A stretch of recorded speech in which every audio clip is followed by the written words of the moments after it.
guys, and welcome to the channel. This is Roll, and today we are doing the update on Druid build, the World vs. World roaming build.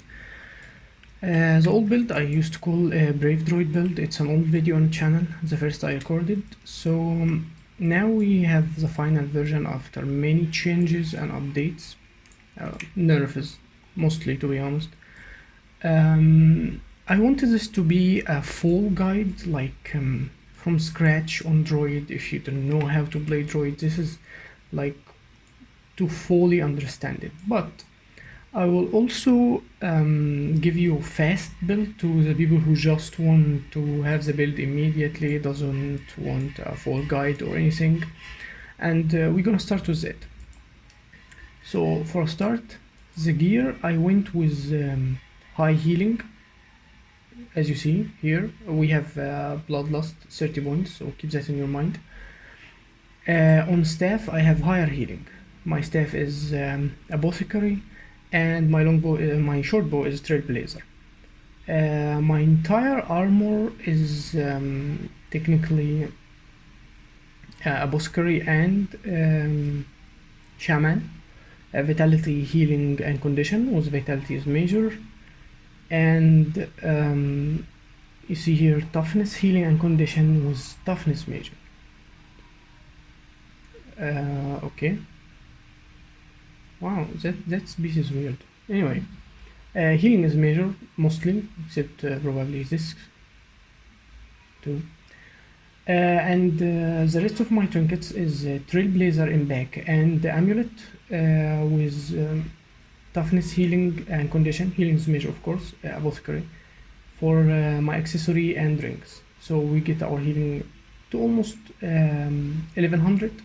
You can push it up a little if you change like this part to higher healing instead of toughness. Higher healing is always better than toughness. And you see armor, it's more than 3k, 2k toughness.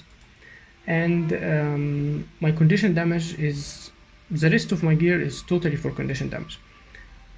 I have no corruption here and almost 1k 400. My bleed duration is as close as possible to 100. Okay, how to make this possible? Rune of the Kite. You cannot change this rune. There is not any other options like most builds. You can use this, that. No, you need Kite rune. And we use Agony and Malance on short bow. We have only 2 pieces of Trailblazer to push us farther. And I use Agony and Corruption on staff, but keep Agony on that. Don't change it. But Corruption is not necessary. You technically can put anything you want here, like endurance, I don't know, cleansing sigil could be great, was that sigil that remove 3 condition. I mean, it's up to you, but I prefer higher damage, and it's something that I can buy, no crafting needed. But there's other options, it's okay, but the short bow and the armor cannot be changed. It will affect the build negatively. You don't want to do that. The trait, I go with skirmishing 1, 3, 2, wellness survival 1, 3, 2, and droid 1, 3, 3. The bits are Ragazal, electric wyvern, shark, and this bit is changeable. You can go with armored fish as a tanky option, and you can go with either of those jellyfishes, but no other bit will be as good as this. Okay, usually I'll go with this one, like a jellyfish, but either is okay. And you have seen the utility: entangle, signal stone. It's a survival build. So we done with the introduction to the build. If you want a fast one, now let's get serious. So explaining this build, it's basically high heal, kiting, healing, damaging. This is how you play it.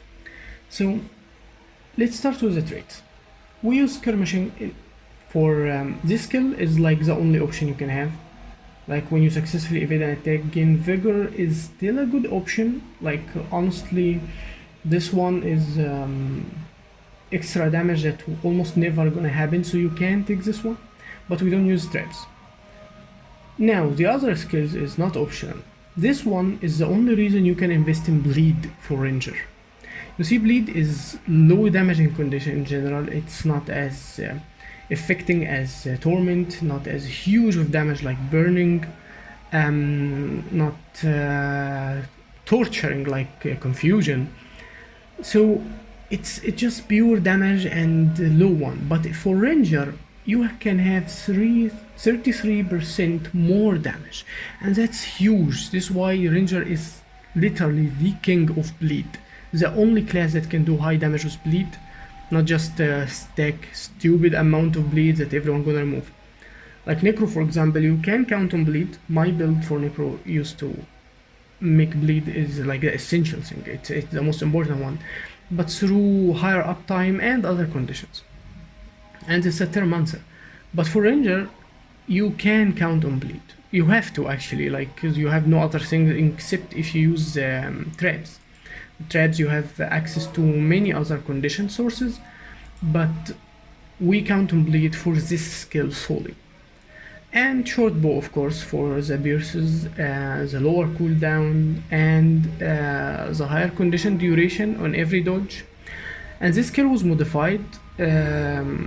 Quick shot, it's now finally apply light on your feet when you use it, because it's evade. You see, it's applied, and every dodge you do will apply it.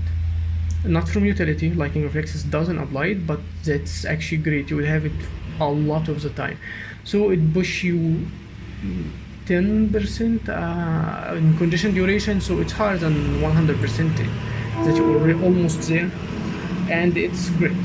The other two options, quick draw, is not really good. I mean, you have low cooldown as it is, and you can't give on pierces when fighting multiple opponents. When you fight a mesmer, that his clones will take the damage, a minion monster, a ranger with his bit, you need the pierces. You can't change the skill.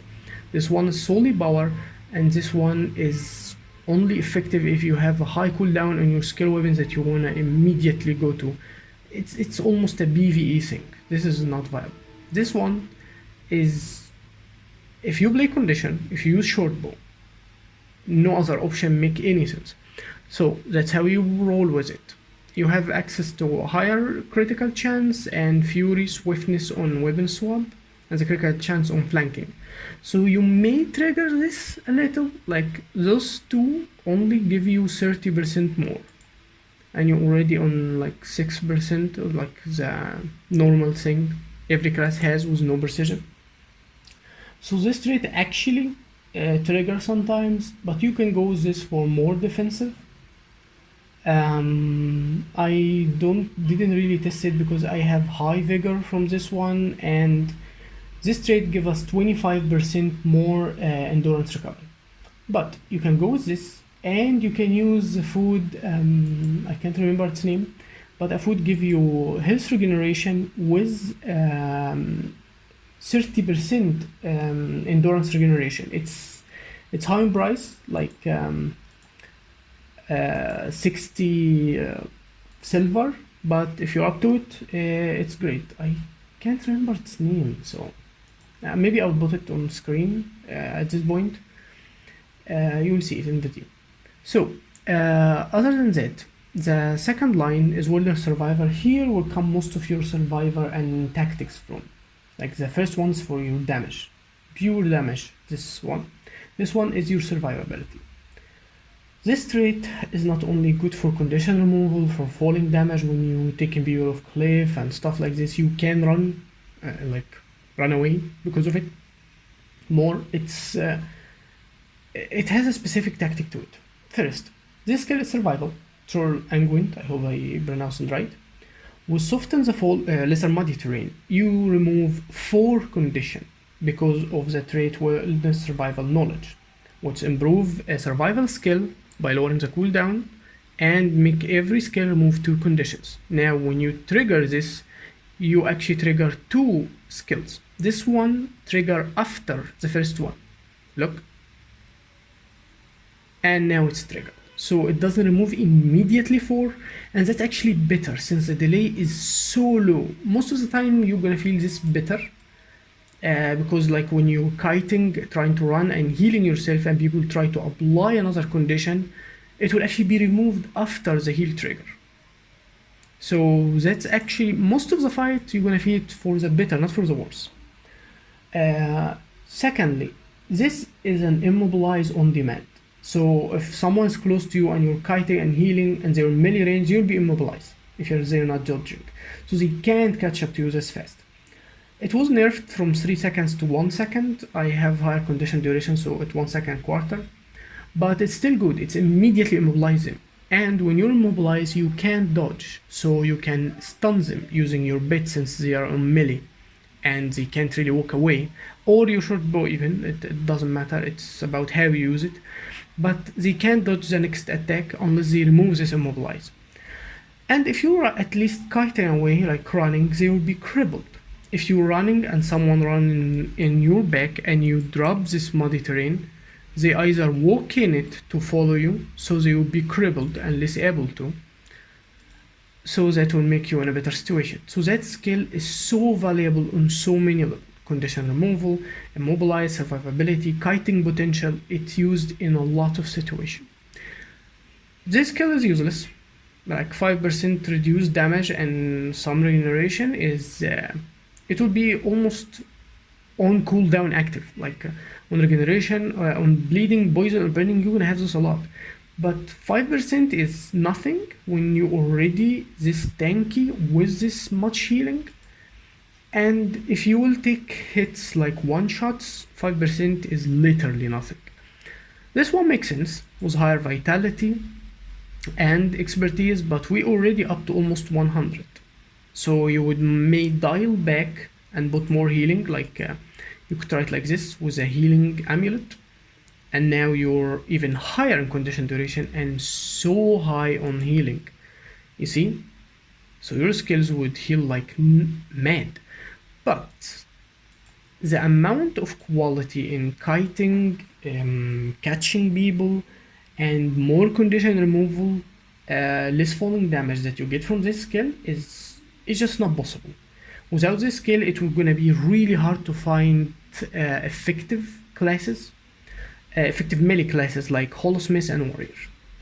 So you would really need it. Don't think of trying on. I've tried it and it's not worth it.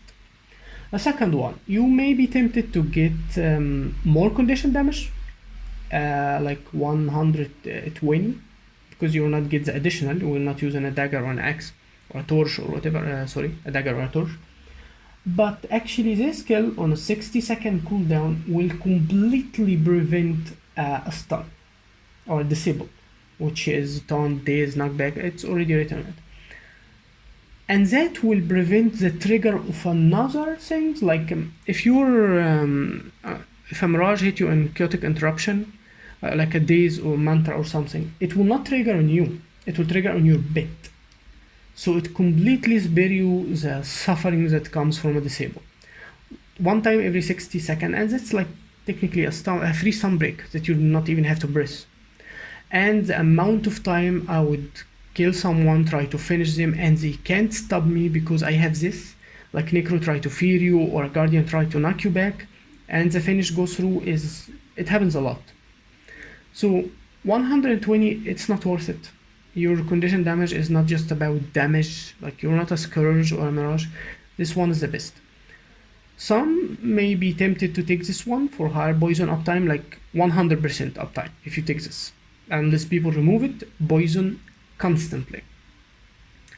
And you can have your health up to more than 75%, like always. It's normal, you keep resetting your health. But honestly, that damage is not worth it. This skill is much better. In World vs World, it's on only 60-second cooldown. In PvP, it's 90. So it's a different story. So take it. The last one is literally how we play Ranger.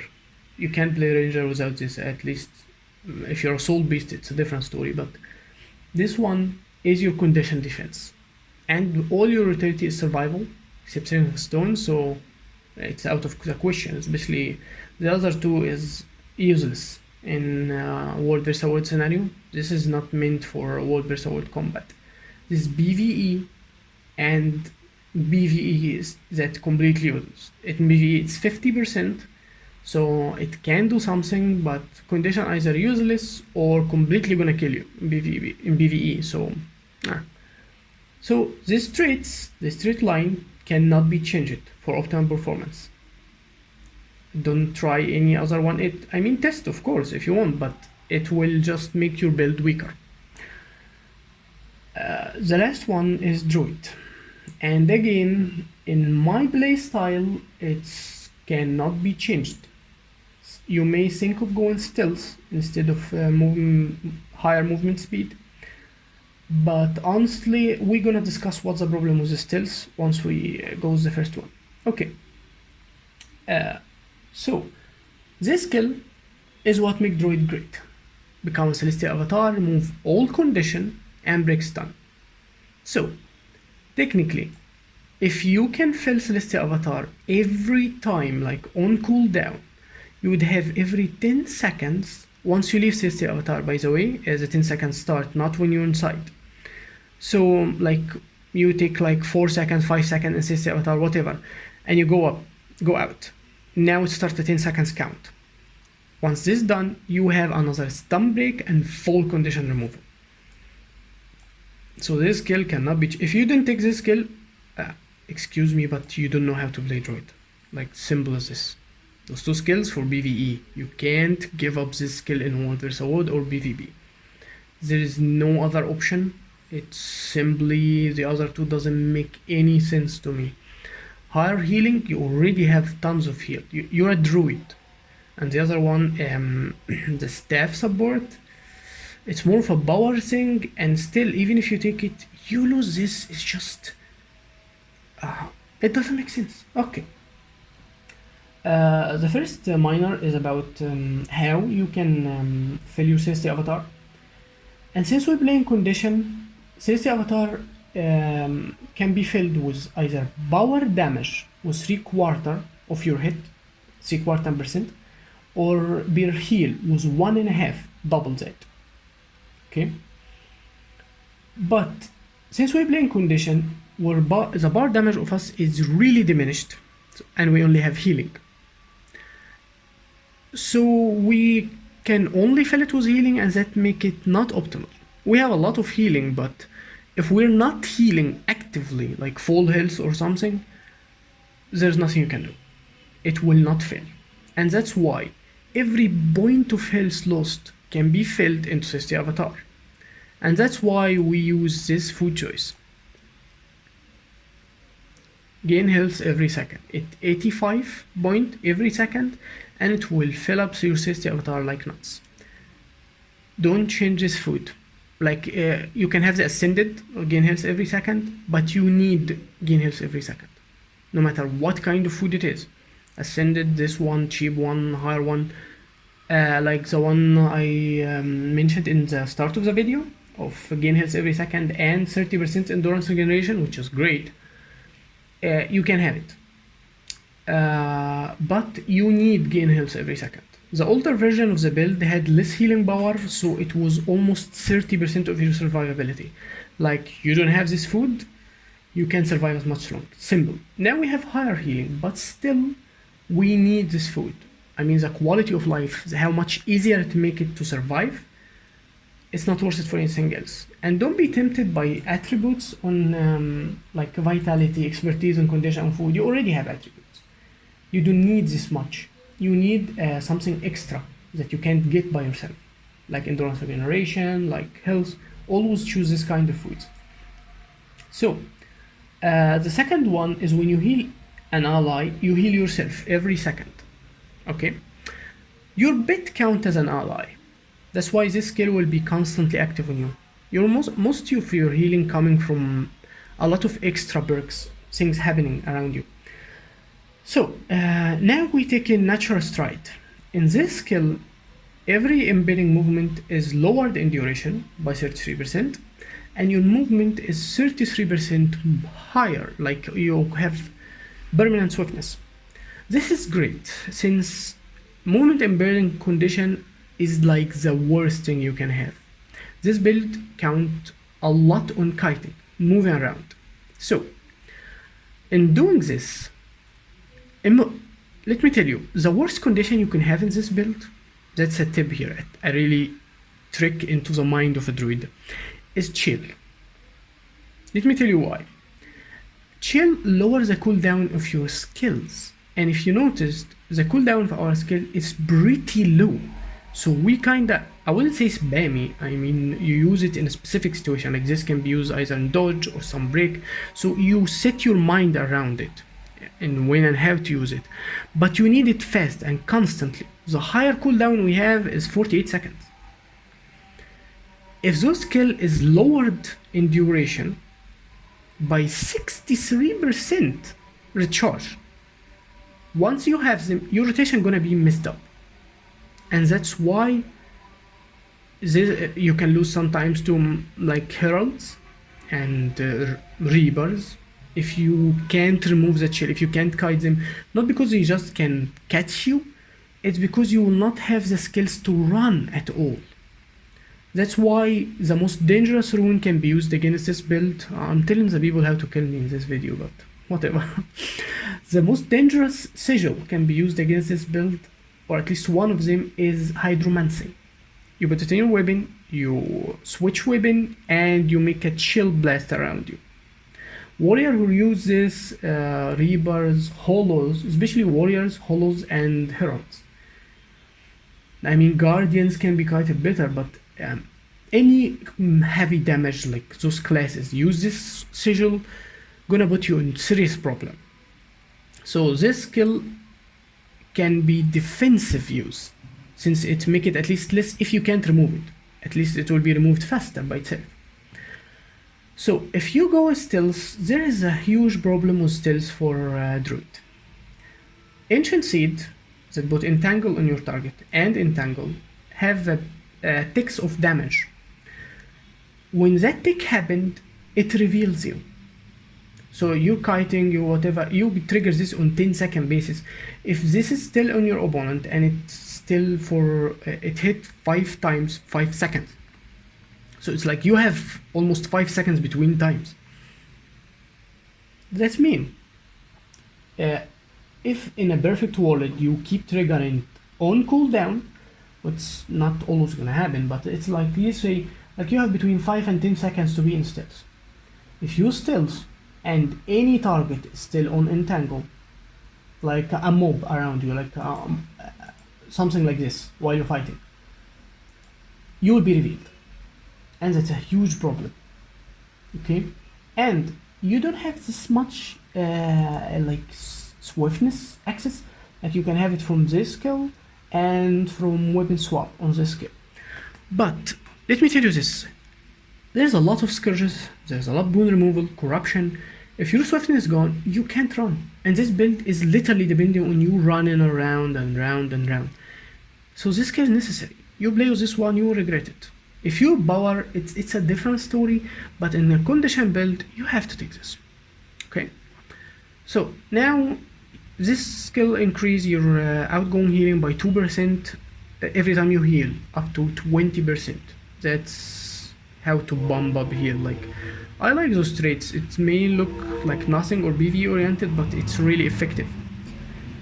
On 10 seconds cooldown, every time your opponent's disabled, daze, knockdown, knockback, whatever, you trigger Ancient Seed on them. And it's immobilized, so you can dodge, and now they have to remove it. That's what's great about immobilizing. If you don't have resistance, you have to remove it. Or you wait more damage to be put on you. Smart opponent would do that, since bleed doesn't tick this high. But that's another thing on how maybe to play against this build. In Minors of Wilderness Survival, we talked about higher endurance and regeneration. The protection trigger on evade for you and your bit heals you actually. You see how much? Because of the healing for every second, and you trigger 2 seconds. That's why every time you dodge on staff, it's higher of course, you're not only protecting yourself from damage a little, tanking more, you are also healing. On staff, if you're kiting, this is more than 1k immediately.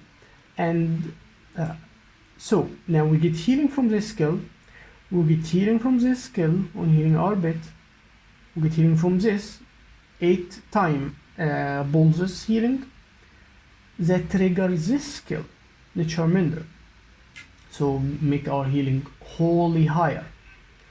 And on staff it was updated to put regeneration on this skill, so you always try to walk on this or be in it, like cast it yourself. We're gonna explain how to use it to have regeneration. And you can blast this. This is a blast finisher. See, if you blast in this, you would have another healing and the healing of the skill itself.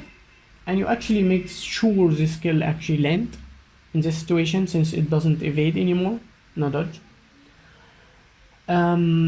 This one is great for melee opponent. Like when you hit a warrior and he try to melee you, it keeps spinning and heal you and your bit on melee range. And the last healing you get is from Celestial Avatar. When you enter Celestial Avatar, you hit Lunar Impact, trigger Ancient Seed using this, hitting a dazed opponent, or heal yourself more while you're kiting. If you're kiting solely, you can use Regeneration Tide before you get out of it. Okay, we're gonna get back to how to actually play it or utilize it probably, but let's go with explaining the utilities.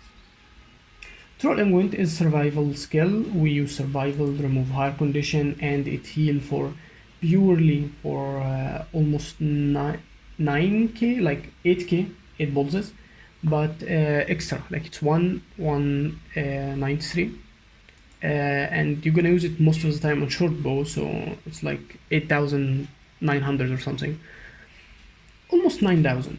But it actually, like we said, it heals an orbit. That means it triggers this on every pulse because it's on 1 second cooldown, and we heal every second. So this can heal us for 8 times, and that means this kills solely can heal you for almost like 2k, other 2k, and that end up being almost 11k from this skill.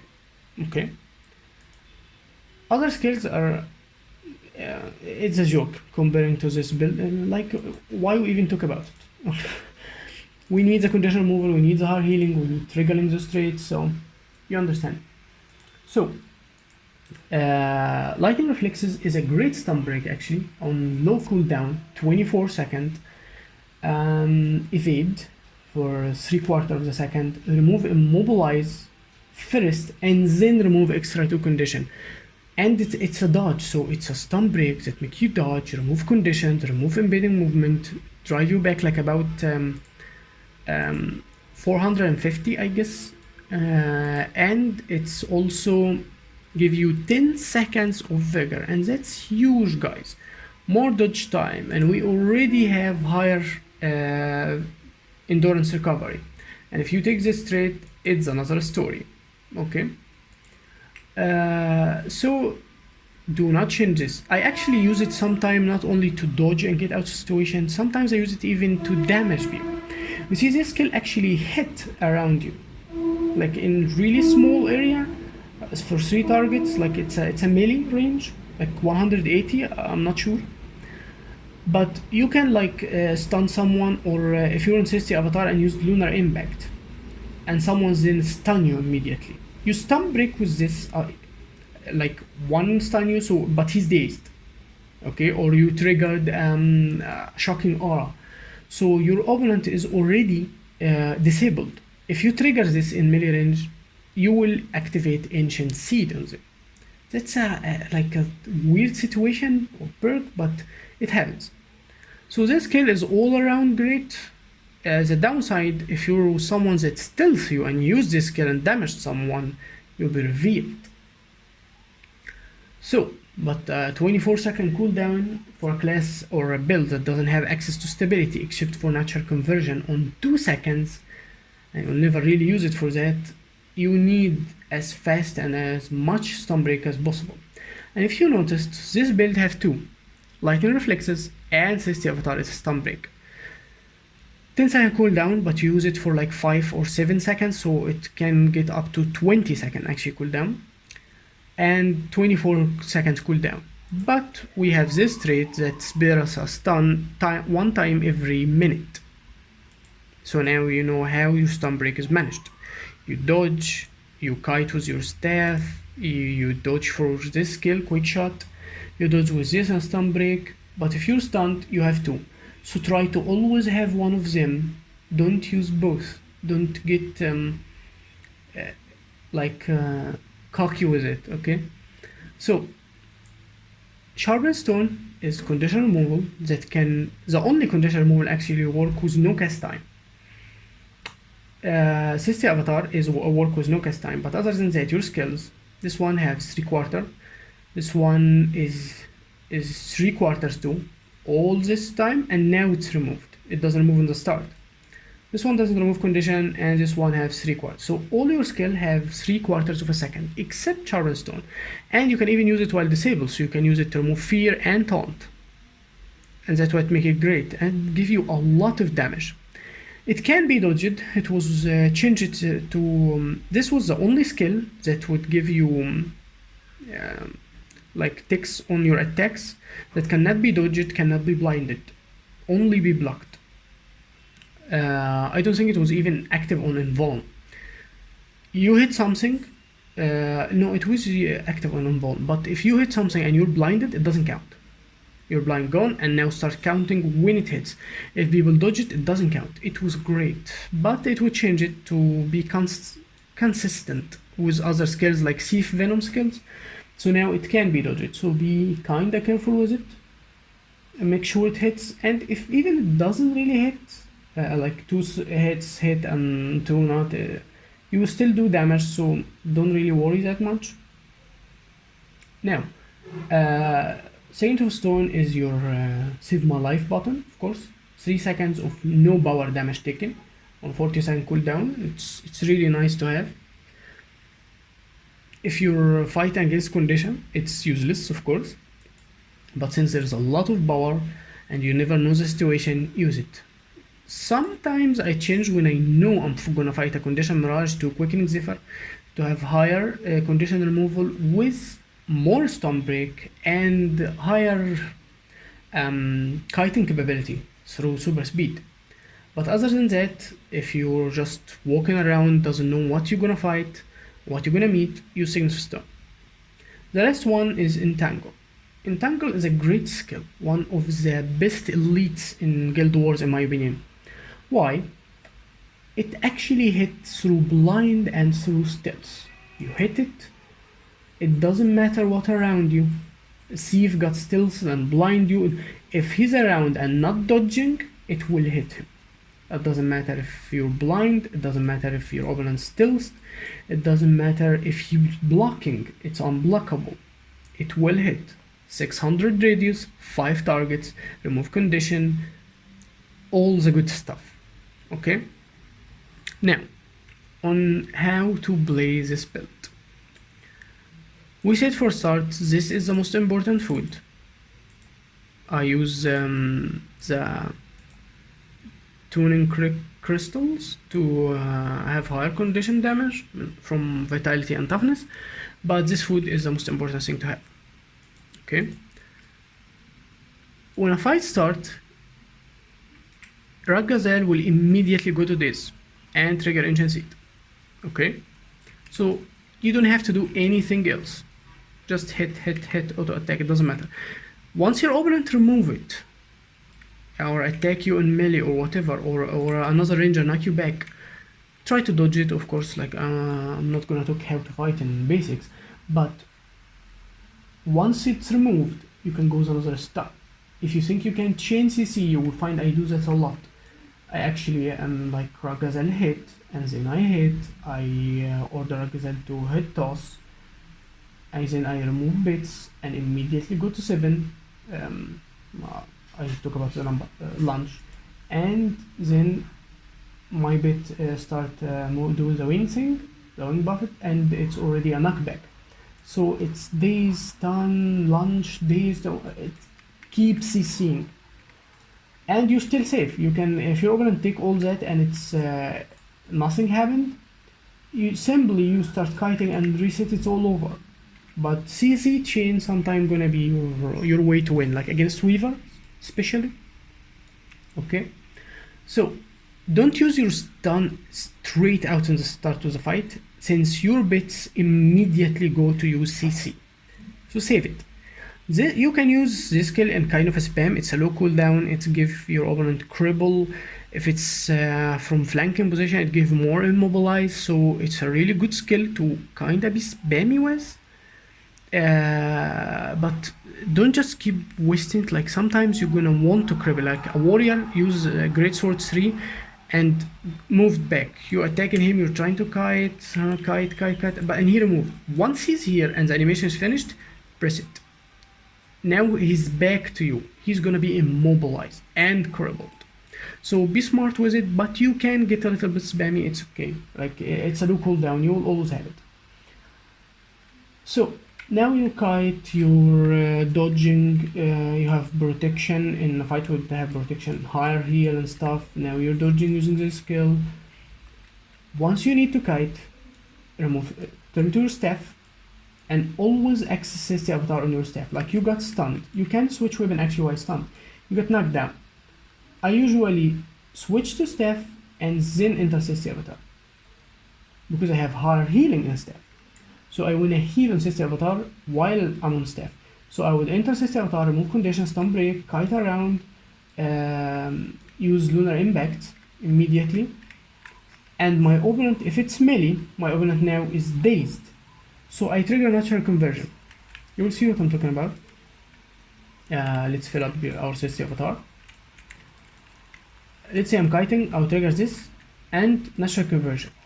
You'd see that if you used lunar impact, see, they all got entangled. Every mob got ancient seed. How did we do that? This on a 10-second cooldown. It goes on cooldown immediately after you how can we say it? After you trigger ancient seed. So when you stun a single target or daze it, it will go on cooldown. But if you stun them all and immediately trigger natural conversion, like we did, see, natural conversion hit 5 targets, you will give ancient seed to 5 targets, and that's a great thing to do a lot if you don't know that. But if you like dazed someone or your bit launched someone and you already triggered it with a shot, now it's already on cooldown, so it's already hit 1 target. Okay, if I'm kiting purely, like I have no time to stand still, natural conversion keep you stand still in your place, and that's a downside from it.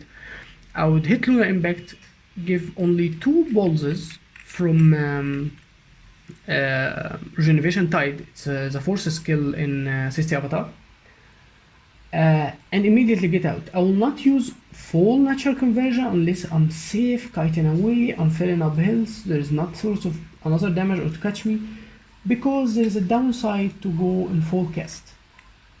What the downside is, natural conversion have low healing value. Like it's 700, it get up to 900 probably, sorry 800 on this build, but it wastes a lot of time and Sister Avatar keep diminishing. Okay, so it's most of the time it's not worth it. Lunar impact, sometimes I go lunar impact and out immediately, but if you trigger regeneration tide, the first 2 ticks from the 5 ticks trigger in about a second.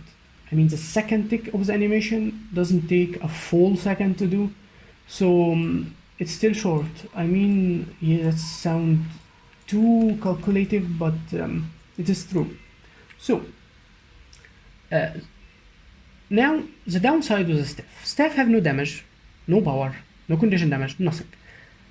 The auto attack have 3 pulses, so you can deliver this so fast, like 1 attack 3. If you have like only 2 pulses on sharpened stone, look at this, it's already a lot of bleed. This thing triggered ancient seed. Okay, so maybe that's a good side to it. The other skill, good for melee. Once you hit a target with it, it will create a wisp around it. Once the target attack you on melee range, this was gonna heal you. Okay. Like you see, here's that tick. Let's do it again. So against warriors, stuff like this, see how it's healed my bit? It's good to trigger. It will not cost you much because you're already in range. This build is completely ranged. You have nothing to do in melee. The closest range skill is 600. So the third one is Ancestor Grace, which one it was technically the skill that got me into Druid actually. I love this skill too much. It feels good, even in PvE. Just the ability to kite away like this, run and heal. Now it doesn't dodge, so it can be stopped. Like one of the worst things to fight is Fresh Air Weaver, probably Mantra Mirar, but Mantra actually is delayed a bit since your skill is fast, so you don't really worry that much about it. The Fresh Air Weavers with their Comet, the pistol of hand thief, no matter what build he plays, can't stop you immediately. So that's why if I fighting those guys like Longbow, Soul Beast 2 can knock you while you're doing it, I use Sublime Conversion, the weird names, because now no projectile can hit me, so most skills will now don't do anything. So I use this and then kite. Unless I know that the people around me will not be able to stop me. Mistakes will happen, you will not always get it right, but if you're just running, try to do this first behind you to stop the projectiles, the immobilize from other droids or rifle hollows, and then kite using Ancestor Grace. Not like old days when you can simply dodge with this, okay? If you're like fighting a Deadeye, put this on yourself. If he hit you, heal yourself. Now he can't do anything. You see Blessed Finisher, so it's heal more, about 1k and a half or something, 1k and 700, something like this. Since we have higher healing power, it's 1k 300 if you don't, but we have higher healing power. So it's like almost 400 now. I have the healing one? No. So it's like 4k now. So, and wait, the 5 seconds was also regeneration. So now we are about like, I don't know, 5k heal from only this stick. And you switch to your short bow. And then hit, when the Deadeye appear, hit stun, stuff like, and now he's ancient seated. You have to move, stuff like this. So utilize these skills carefully, especially those two, Natural Ancestor Grace and Sublime Conversion. Those two skills are the greatest thing that help you as a droid. Celestial Avatar and those two skills are the most dominant or powerful thing in your survivability. Okay, so that's about sums it up for like the droid build. We may talk on water fighting, but I guess that's kinda simple. This skill, try to hit it from far away. Like once you do this, see how much bleed? It's 25k bleed. Projectile reflection, blocking with a stun, and immobilizing in low range. And you have 1.5k range on the Harpoon gun. So with using Shark has Fears and Frenzy. So yeah, it's simple. There's nothing much to explain here. I hope you guys find this video helpful into like the mind of a droid. I hope it's clarified a lot on how to play this build or make it optimal from the text and stuff. And I will see you again in another video. See you.